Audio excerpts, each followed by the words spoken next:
एक अच्छा रिश्ता क्या होता है?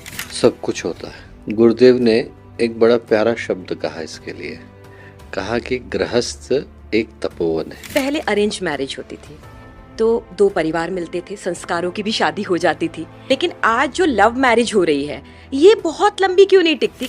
विश्वास का, समर्पण का, स्नेह का, सहयोग का अभाव है। मुझे जो चाहिए वो मुझे अभी मिलना चाहिए, इसी वक्त मिलना चाहिए, किसी कीमत पर मिलना चाहिए, दूसरे का गला घोट के मिलना चाहिए। एक दूसरे के प्रति जब तक विश्वास ही नहीं होगा, समर्पण ही नहीं होगा, तो ऐसा कौन सा रिश्ता है जो निभेगा?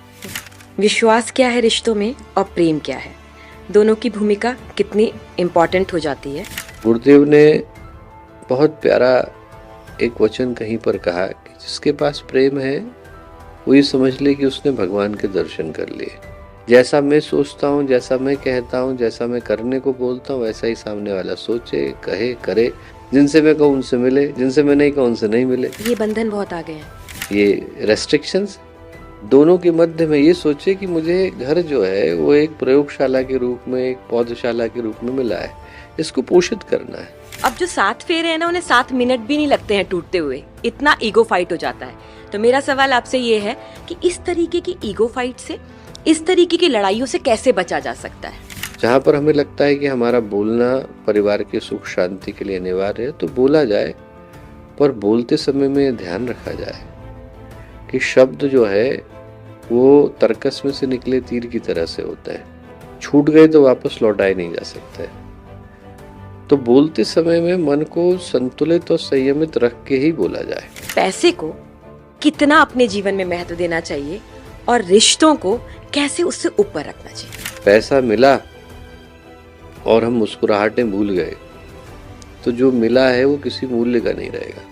और हम अकेले नहीं है दुनिया में जिसको मिला, हमसे पहले भी बहुत हुए जिनको मिला, हमारे बाद भी बहुत होंगे जिनको मिलेगा।